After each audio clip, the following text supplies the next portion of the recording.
Hello students. तो 25 June first shift part 4 हम discuss कर रहे हैं। ठीक है।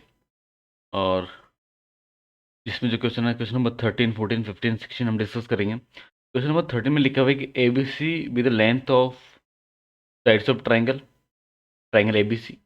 और ये रिलेशन हमको दिया हुआ है और आर जो है रेडियस ऑफ इन सर्कल और रेडियस ऑफ सर्कम सर्कल है। तो R upon R, capital R upon small R हमको बताना है। ठीक है।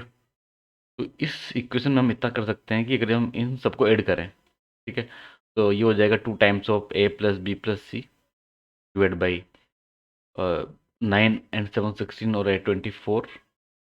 और इसको आगे सोल्व कर लें तो A plus B plus C divide by 12 आ जाएगा, इक्वल टू इसको कुछ के टाइम से मान लेते हैं। ठीक है।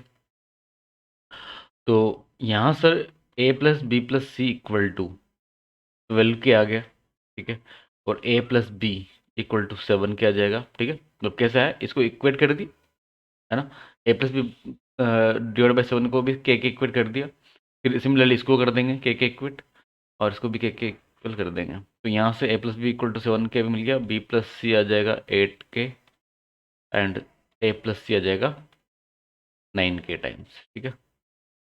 तो ए प्लस बी का वैल्यू अगर आप यहाँ रखो इसमें ना, पहले वाली इक्वेशन में, फर्स्ट इक्वेशन में, तो सी मिल जाएगा 5 के। बी प्लस सी अगर रखोगे तो ए इक्वल टू मिल जाएगा 4 के, और जो बचा हुआ है कितना, बी जो है, तो वो मिल जाएगा 3 के। तो ये पाइथागोरस ट्रिपलेट के फॉर्म में आ रहे हैं ए बी सी, है ना। आ रहे कि नहीं, बिल्कुल आ रहे हैं। तो हम बोल सकते हैं कि जो एंगल सी होगा इस ट्राइंगल का, वही सबसे बड़ा जो साइड होगा वो सी सी वाला साइड होगा। तो यानी कि अ, जो सी एंगल होगा वहाँ पे बनेगा 90 डिग्री। ठीक है। ओके। तो इसकी हेल्प से आप क्या बोल सकते हो कि एक तो जो है C upon sine C equal to, इसके होगा 2 आर के होगा, तो यहाँ से आर निकल जाएगा, कैपिटल आर निकल जाएगा, और कैपिटल आर हो जाएगा सी का वैल्यू। तो यहाँ से पुट कर दो 5 टाइम्स ऑफ के, और 2 साइन सी हो जाएगा 1, है ना। साइन सी 1 क्यों हो जाएगा, साइन 90 डिग्री 1 हो जाएगा। ठीक है। तो आर का वैल्यू निकल गया। स्मॉल आर और निकलना है, स्मॉल आर होता है डेल्टा अपॉन एस। डेल्टा हो जाएगा ट्राइंगल का एरिया, यानी कि ए बी सी का area, half A B sine C. Sine C के टर्म में मैंने लिखा है, एंगल साइन लिया है क्योंकि साइन सी 1 हो जाएगा, तो हाफ ए बी आ जाएगा, और एस एस का वैल्यू हो जाएगा A plus B plus C divide by 2, semicircle जो होता है। तो ये हाफ से तो हाफ चला गया, ऊपर आ गया ए इंटू बी। अब ए का वैल्यू आपको पता है ये 4 के है, और बी का वैल्यू भी पता है 3 के, और ए प्लस बी प्लस सी का वैल्यू पता है कितना, 12 के। तो यानी कि यहाँ से तो के आ गया भाई ना, आर कितना के इक्वल आ गया। तो और हमको क्या चाहिए था, capital R upon small R. Capital R आ गया 5 के/2, स्मॉल आर आ गया के, यानी कि आंसर आ जाएगा 5/2। ठीक है। 5/2 आपको नजर आ रहा है, ए ऑप्शन नजर आ रहा है। ठीक है। तो ये आंसर भी ठीक है इस सवाल का। क्वेश्चन नंबर 14 आप देखिए। इसमें एफ एक्स भी एक polynomial function such that F X plus F dash X plus F double dash of X equal to x5 + 64। ठीक है। तो इसको अगर हमने अच्छा, लिमिट को अगर आप देखो ना, तो लिमिट आ जाएगा ये, एल हॉस्पिटल लगा दोगे तो लिमिट का इक्वल हो जाएगा। डायरेक्ट लिख देता हूँ ना, डायरेक्ट लिख देता हूँ, एफ डैश ऑफ 1 होगा। ठीक है। एल हॉस्पिटल लगा दिया। अब यहाँ से इस इक्वेशन को देखने के बाद में हमको लग रहा है कि जो एफ एक्स होगा ना, इसका जो डिग्री होगा, it will be 5। Okay. And leading coefficient of जो पॉलिनोमियल एफ एक्स होगा, इसका जो लीडिंग कोफिशिएंट होगा, लीडिंग कोफिशिएंट वो भी क्या होगा, 1 होगा। वो कहाँ से पता लगा, इस x5 को देख करके। ठीक है। अब हमने क्या किया, अगर इसमें अगर आप x इक्वल टू 1 पुट कर दो, और ऑब्वियसली एफ ऑफ 1 जीरो होगा, और है ना, कमाल की बात ये एफ ऑफ 1 जीरो होगा, तभी 0/0 फॉर्म भी बनेगा, है ना, नहीं तो नहीं बनेगा। तो अगर एफ ऑफ 1 इसमें x इक्वल टू 1 पुट कर दे गिवन इक्वेशन में, that will be F dash of 1, क्योंकि एफ ऑफ 1 जीरो हो गया, plus F double dash of 1 equal to 65। ठीक है। ये हमने इसको लिख लिया और याद कर लिया। याद करने की जरूरत नहीं है, लिखना ही बहुत है। ठीक है। अब अब क्या किया, इसको डिफरेंशिएट कर दिया। जो भी इक्वेशन दिया हुआ था उसको, तो एफ डैश ऑफ एक्स आ जाएगा। फिर F double dash of X आया, फिर इसको डिफरेंट किया तो F triple dash of X आ गया, इक्वल टू 5x⁴। ठीक है, इतना क्लियर है। एक बार फिर इसको डेरिवेटिव इसका लिया तो 5 डबल डैश ऑफ एक्स, फिर ट्रिपल डैश ऑफ एक्स, और फिर चार चार बार तो एफ ऑफ 4, नॉट पावर 4, इसको ऐसा करते हैं, ऐसे लिख देते हैं, नहीं तो पावर 4 ना लगे ये। तो 4 टाइम्स डेरिवेटिव, तो ये हो जाएगा 20x³ आ जाएगा।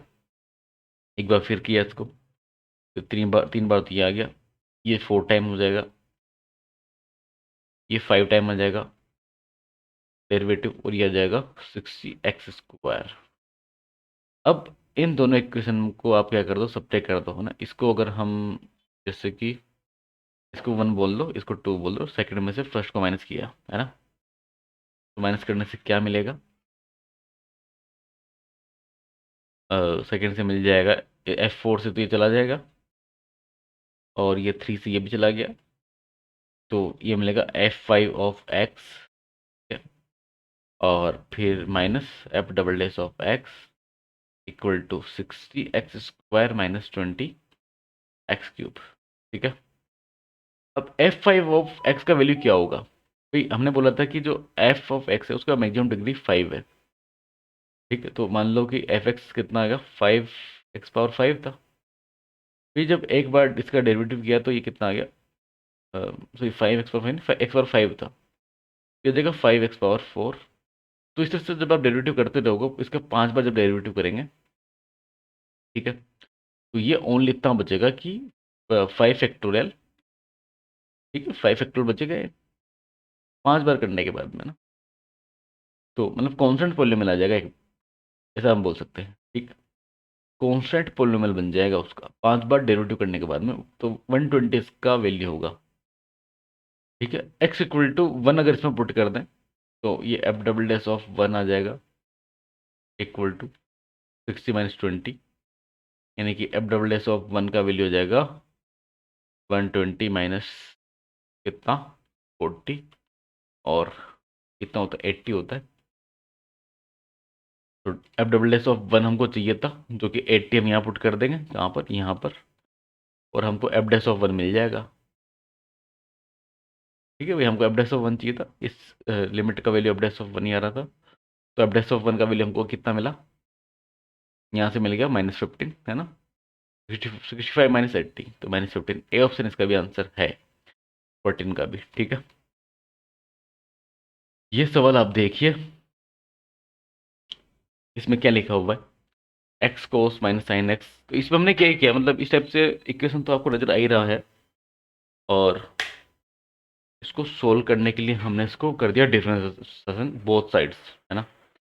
बोथ साइड डेरिवेटिव ले लिया, और डेरिवेटिव लेने के बाद में आपको करना कंपेयर। ठीक है, कंपेयर कर लेंगे, है ना। तो ये जी एक्स दोनों साइड में भी, इधर भी एल एच में भी और आर एच में भी जी एक्स है। ठीक है, तो वहां से जब हम करेंगे इसको कंपेयर, तो जी डी एस एक्स भी बनेगा कहीं ना कहीं, है ना। और जो जी डी एस एक्स होगा उसका वैल्यू हो जाएगा कितना, कंपेयर करने के बाद में जी डी एस एक्स इतना आ रहा है, मैं लिख देता हूँ, cos x minus sine x, इतना काम आप कर लोगे। और फिर यहाँ से अगर इसको इंटीग्रेट किया, तो कोस एक्स का इंटीग्रेशन कितना होता है, माइनस कोस एक्स का साइन एक्स होता है, और यहाँ प्लस कोस एक्स आ जाएगा, और प्लस सी आ जाएगा। ठीक है, अब जी डी एक्स और जी एक्स के बारे में हमको बता देना है। ठीक है, जो भी वैल्यू होगा, तो देखिए, और G double S of X find out करो आप, तो कितना आ जाएगा, कोस एक्स का डेरिवेटिव होता है माइनस साइन एक्स, तो माइनस कोस एक्स। ठीक है, ठीक है, तो सबके बारे में बताने कि जी डी एस एक्स क्या है ना। तो जी के बारे में बता पाएंगे जी डी एस एक्स को देख करके, ये इनकी चाहिए डिग्री की। ऑब्वियसली बात है कि जी डी एस एक्स जो है 0 से π/4 में तो पॉजिटिव रहेगा, यानी कि इंक्रीजिंग है। और उसके बाद में पाई बाई 4 से पाई बाई 2 में जीडे से रहेगा नेगेटिव, यानी कि डिक्रीजिंग है। ये तो ए ऑप्शन तो यहाँ पे आ नहीं रहा है ना, ए ऑप्शन दिए, ए ऑप्शन है, ए ऑप्शन तो गलत हो गया। ठीक है, जी के बारे में तो जो है, जो भी कमेंट किया हमने वो गलत है ना। जी डेस एक्स की बात किया तो इंक्रीजिंग इन 0 से 5/4, ठीक है। तो जी एक्स के बारे में पता चलेगा, सॉरी जी डेस एक्स के बारे में पता चलेगा कहाँ से, जी डेस एक्स से। तो इसमें से अगर माइनस कॉमन ले लिया जाए तो sine x plus cos x बनेगा। और ये 0 से π/4 या 0 से π/2 में पॉजिटिव होता है। बट मैं नेगेटिव की वजह से ये नेगेटिव हो जाएगा, जो डिक्रीजिंग आ जाएगा, है ना। 0 से π/4 में डिक्रीजिंग रहेगा, तो ये भी गलत हो गया। अब बारी है जी प्लस जी डेस की, ठीक है। तो जी प्लस जी डेस निकालने के लिए हमको जी डेस प्लस जी डबल एस को ऐड कर दो, है ना। इन दोनों को ऐड कर दो, वहां से पता चल जाएगा। दोनों को ऐड किया अगर हमने किया, ठीक है, तो ये आ जाएगा -2 sin x आ जाएगा, ठीक है। मैं ऐसा क्यों कर रहे हैं, ताकि हम उसका डेरिवेटिव से पता लगेगा कि इनकी जगह इनकी डिक्रीजिंग है। तो ऑब्वियसली बात है कि ये जो है 0 से π/2 में साइन एक्स तो पॉजिटिव रहेगा, ठीक है। तो क्या हो जाएगा, टोटल मिला करके डिक्रीजिंग हो जाएगा ये। अब बारी है जी माइनस जी डेस की। तो जी माइनस जी डेस निकालने के लिए जी डेस माइनस जी डबल एस करना पड़ेगा, ठीक है। तो यानी कि जी डेस माइनस जी डबल डेस, यानी कि कोस प्लस कोस, यानी कि 2 cos x होगा, ठीक है। तो 2 cos x क्या होता है भाई, पॉजिटिव होता है 0 से π/2 में, बिल्कुल होता है। तो यानी कि इंक्रीजिंग है, इंक्रीजिंग भी है। तो यानी कि जो ये वाला है डी ऑप्शन सही है भाई। जी माइनस जी डेस के लिए मैं क्या निकाल रहा हूँ, इसको निकाल रहा हूँ, क्योंकि इसका इसका डेरिवेटिव ये होता है, जी का डेरिवेटिव जी डेस और जी डेस का डेरिवेटिव जी डबल डेस। तो इसको चेक करें, डेरिवेटिव को चेक करते हैं दे, है ना। जैसे एफ एक्स का अगर आपको चेक करना होता है कि इनके जिंगे के डिक्रीजिंग है, मोनोटोसिटी चेक करते हैं, तो आप F dash of X find out करते हैं। सिमिलरली यहाँ पे हमने किया, ठीक है। लास्ट क्वेश्चन इस लेक्चर का ये आपके सामने है। और इस सवाल में जो दिया हुआ है कि y इक्वल टू m1x+c1 दो टेंजेंट है इस सर्कल और पैराबोला पर। अच्छा, पैराबोला अगर y² इक्वल टू 4x जब होता है ना, तो पता है टेंजेंट क्या होता है उस पर, कॉमन टेंजेंट का इक्वेशन क्या होता है, y इक्वल टू mx और c हो जाता है a/m, ये होता है। यहाँ पर a कितना है, कितना है भाई, बोलो बोलो। a है 1/4, तो ये आ जाएगा 4m आ जाएगा। ये टेंजेंट आ गया, ठीक है। और